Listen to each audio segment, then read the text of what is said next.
Hi, everyone. My name is Dr. Chung, an audiology professor from the Mass General Hospital Institute of Health Professions. Today, I am very glad to have this opportunity to share some of my work in humanitarian audiology. Before we start, just to introduce myself a little bit, I am an audiologist with expertise in signal processing and also wind noise research. And in the recent years, I have spent quite a bit of time in humanitarian research and services. We go into different countries to provide services and then come back to write papers to raise the awareness of the hearing needs of the people who we tested. And most recently, we also get into equipment development, and we want to improve the access to hearing tests, calibration, and also amplification. This is the data from WHO, which is World Health Organization, and it shows that how many people have disabling hearing loss in different parts of the world. And here we can see that about 75% of the people with hearing loss has mild hearing loss, and about 15% of them has moderate hearing loss. So for these two groups, it's about 90% of the people with hearing loss. And the total number of the people with hearing loss is about 1.5 billion in the whole world. And unfortunately, a lot of them live in mid to low income countries. And only about 20% is in the high income countries. The rest of the 80% live in low to mid income countries. So what we have done in the last 12 years is to go into different countries, and then we perform hearing tests, and then we identify people who has hearing loss, and then refer them to the local collaborating organizations to take care of them for follow-up services. And what we do is to screen them with OAE, otoscopy, and also tympanometry to see if they have any problems in the outer, middle, and inner ear. And then if they don't have 4 out of 6 of the OAEs, then we would do pure tone audiometry right there.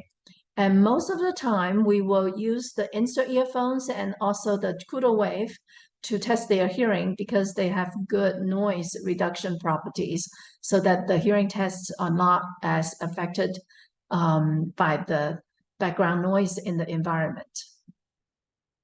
And then when we come back, and then we publish scrapbook to document what we have done in the trip.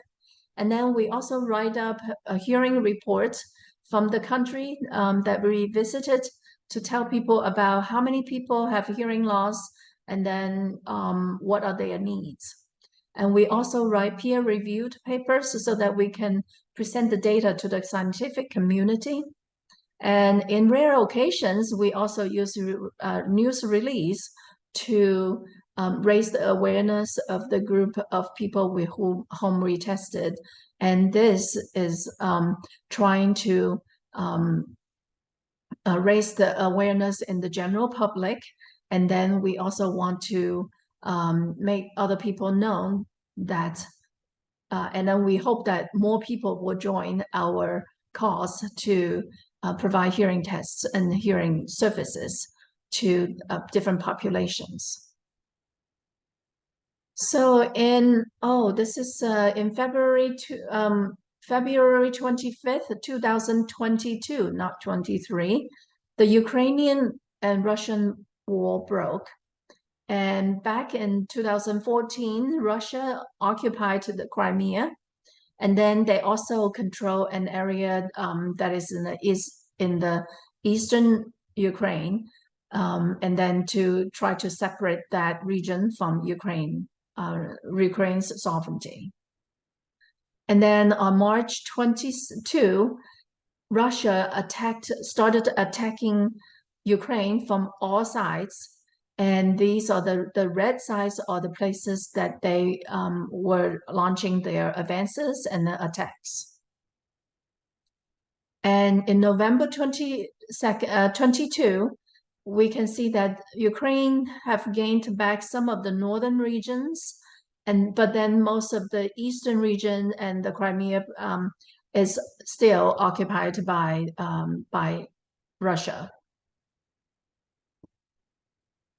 And a lot of times people heard about how many people died, what is this infrastructure damage, and in the news. And we want to say that the human toll also includes hearing. And we can see that the cities are full of debris, and the citizens are very much affected, and a lot of them fled Ukraine to neighboring countries. So way before the war broke, I was going to present some research studies in Poland. So after the war broke, I was very mad about it, and then I wanted to do something about it. But I am just an audiologist. What can I do? So I thought of how I can use my expertise to fight social injustice. So then in more in February 2022, the war broke, and in April 2022, I was in Poland to present the papers. So I traveled to Krakow to meet with a professor from Jagiellonia University, and then to see what we can collaborate if we can take students to go to Poland to provide hearing services to school children. But after the war broke, then I contacted local nonprofit organizations, and then I said, do you serve the Ukrainian refugees? If you can, we can come to provide hearing tests and then hearing services to the refugees so that they can know about their hearing status, and then also if they need hearing aids and if they have any other needs. And as we know, artilleries and bombings and also shellings would not only affect people's body, but they can also create acoustic trauma and noise exposure and affect the hearing. So in November 22, we went to Krakow, Poland, to provide hearing services to the Polish school children and also the refugees. So again, we provided otoscopy to manometry, and then also acoustic emissions. We also do the pure tone audiometry. And afterwards, then we also do counseling. So the organization that helped us was the Jewish Community Center at Krakow. And then they also provided translators for us to talk with and the Ukrainian refugees throughout the whole process. So what we found is that out of the 119 adults that we tested, about 14 years had wax needing professional cleaning. This is not something just like of a speck of wax. These are the wax that they won't come out by themselves. And then 8 years had perforated eardrum or looking like they were perforated. So we suspected that those were from the war, from explosions. And then 14 years had type C tympanogram. That means that they needed monitoring. So they either were having a middle ear issue or just resolving from a middle ear issue. And we also found that about 63 adults had audible hearing loss in one or both ears. About 30% may be war-related because they have perforated eardrum, and then they may also have one side has, worse hearing than the other. One of the gentlemen had a better hearing in the left ear than the right ear. So then we asked, oh, what happened? And then he said he and his son was in the bombing, and then he fell to his his left, and then he got more hearing loss in the right than the left afterwards.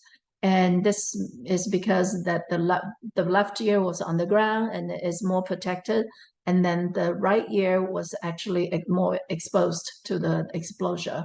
So we suspected about 30% of the hearing loss was war-related. And among the children, 6 years had type C tympanogram that needed to be monitored. And then 3 children had aidable hearing loss. And some of them had hearing loss before the war, and then they just, they came to test, to get their hearing tested when the Jewish Community Center asked them, oh, hey, if you guys want to have your hearing tested, please come. So then they came. And from the research point of view that we know, if someone has hearing loss in midlife that is not treated, it is actually the highest risk factor above hypertension or obesity to cause cognitive impairment when they get old. So this was a study that is from the Lancet Commission 2017, and then they published the paper in 2021.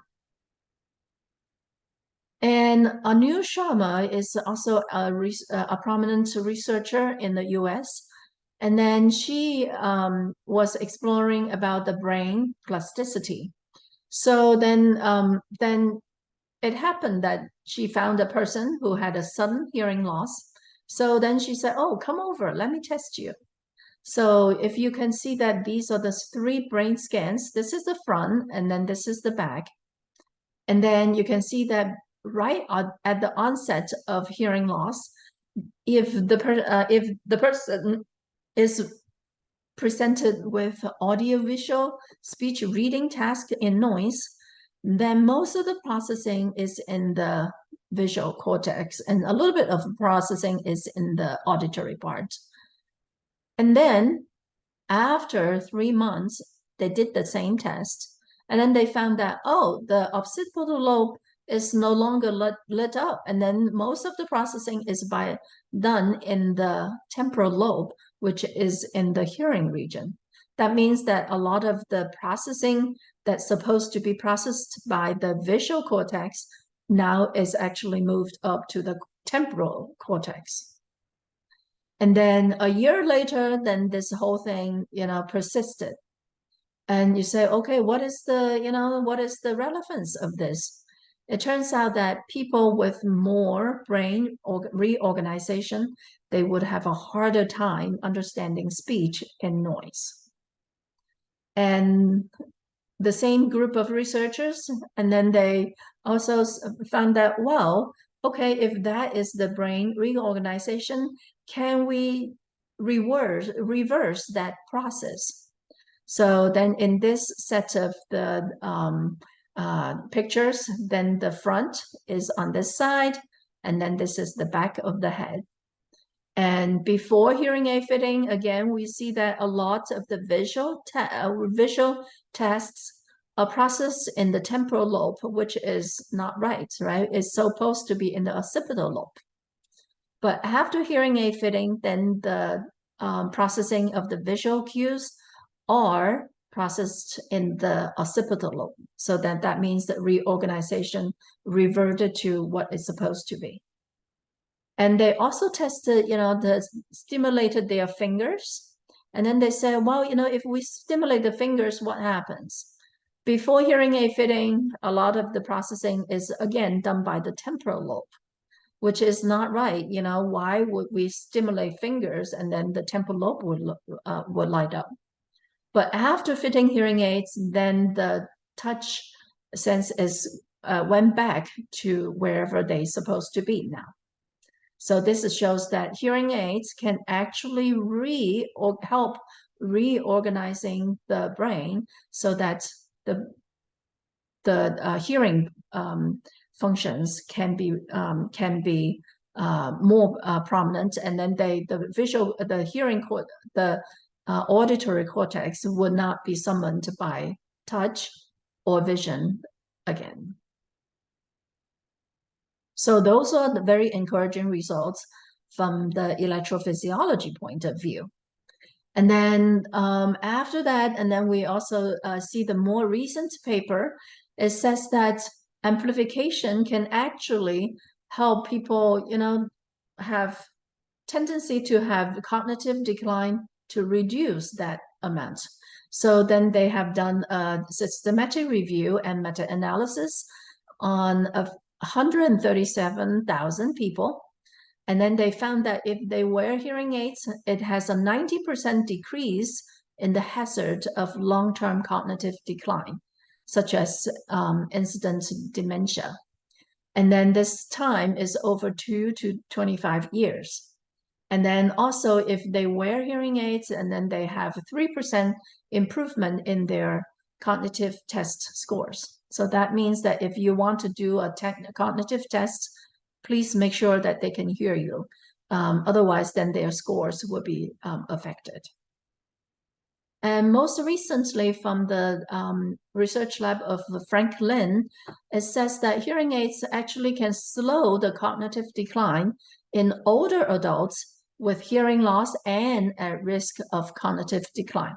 So what this means is that if they are at risk of having a cognitive decline, and then if they wear hearing aids, it can actually slow the process. So because of all these research, and then we came back and then we said, okay, we need to do something about it. And what we found out is that most of the countries, they all the countries in the EU, they have a temporary protective directive to grant Ukrainian refugees with the same healthcare benefits as their own countrymen. And we also found that the Polish system only covers about 400 euros per hearing aid for adults and 1,000 euros for children. So the high-end hearing aids is about 2,600 euros. So this will, for the children, they can get very high-end hearing aids, but for the adults, they will only be able to get the very basic hearing aids. So then when we come back and then we just say, okay, we need to change our focus to fitting hearing aids. And then we will stop the testing of the school children at that moment. So we contacted a lot of places. We did media releases to raise the awareness. And Resound was very gracious to donate a lot of hearing aids for us. And then MagRex is the real ear measurement system. And then we were able to have 4 of them from CGHH, which is a coalition for global hearing health. We borrowed the 4 units from the CGHH so that we can perform the real ear measurements on the people that we were going to fit hearing aids. So this one was the March trip members. You can see that some of the people you may be very familiar with. These are the people from Brazil. So we have faculty and students from Federal University of Bahia and also FOB. And we went in there, and then we also have a professor from Rush University, and then 3 students and alumnus from NIU. The Rush professor he could speak Ukrainian, so he served as a translator. So what we did was that we have separated the work into 4 stations. Station 1 is to check whether they have middle ear problems, and then since we knew their hearing loss from the November trip, if they needed ear modes, we would get the ear modes done in this station, and then we will also take ear impressions so that we can come back to the US to make more permanent ear modes. So we use the instant ear modes for the days of fitting. So they will have, if they need it. So usually those are the people with more hearing loss than the ones that with less. If they have less, they were either fitted with hearing aids with a thin tube or hearing aids with a receiver in the canal. Hearing aids. And then the second station is that we retested their hearing thresholds using Kudo wave. And why we use that is because in the November trip, the environment was very noisy, and we wanted to make sure that their hearing thresholds are correct. So we used the Kudo wave to test their hearing again. In station 3, we fitted them with hearing aids using the real ear measurement system. So we would not just based on, oh, okay, how does this sound, but we actually have taken into account their own ear canal acoustics, and then their own hearing. So, and then in the fourth station, we provided hearing aid orientation and counseling. And then this one is when we were trying to download the apps from Resound, and then so that we can allow them to adjust the hearing aids. And also we want to make sure that if they have any really urgent problems, we also have an app that we can adjust their hearing aids when we are in the US.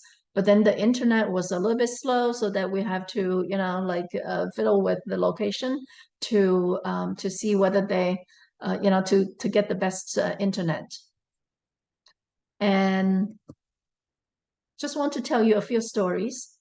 There was a 7-year-old child, and she came in, and then she wore hearing aids from before, and then we fitted them with the new rechargeable hearing aids, Resound 1 rechargeable hearing aids. And then after the trip, the mom wrote to the professor who speaks Ukrainian, and then she said, with great gratitude to all volunteers and your organization, the child is very happy. She hears better now. When we go to classes, we switch to the right mode because the hearing aid has different modes. The teacher also noticed that the child hears better, and she is active during lessons. Special thanks for the photos about this significant day for us. So that was very encouraging. And this one is a 20-year-old lady who had a hearing loss in Ukraine. And then when her family fled Ukraine, and then she already, they forgot to take the hearing aids with them. So then when she was in Krakow, then they were there for 1 year, about 1 year at that point. And then for the whole year, she could not communicate with her family. And when she came to us, we were not sure whether she could understand us or whether she has intellectual disability, because she's just not responding well. And the family also could not communicate with her very efficiently. So we were not sure whether she was okay cognitively. And then after we fitted the hearing aid, she started fiddling with the hearing aid app. So obviously she didn't have any intellectual disability, and she was very happy, and she burst into tears. And then she was bumping her mom and then say, see, I'm okay. I'm not, I'm not dumb. I'm okay. So that was very touching for us to see too. And this was a lady who works at the Jewish Community Center, and she volunteers there. And then she does, the JCC gives Ukrainian refugees with free food and also clothing. And so she works there and she helps. And she was also very happy to get the hearing aids. And the next day she brought us a cake and we were and that was a very delicious one. So we were very thankful. And also, there's another lady who wrote a poem to thank us. And then, if we had time, if you have time, and then you can take a look, go to the YouTube, and then to take a look. And I think we don't have time today to share this. And in our third trip, we went in June 2023. So we have alumni from Northern Illinois University, faculty and students from Vanderbilt University, and audiologists from Michigan. And then we were there for 1 week. And we fitted hearing aids to 31 new patients. And these patients we have never tested before, so we didn't know about their hearing loss. So then at the end, we actually didn't have enough hearing aids for all of them.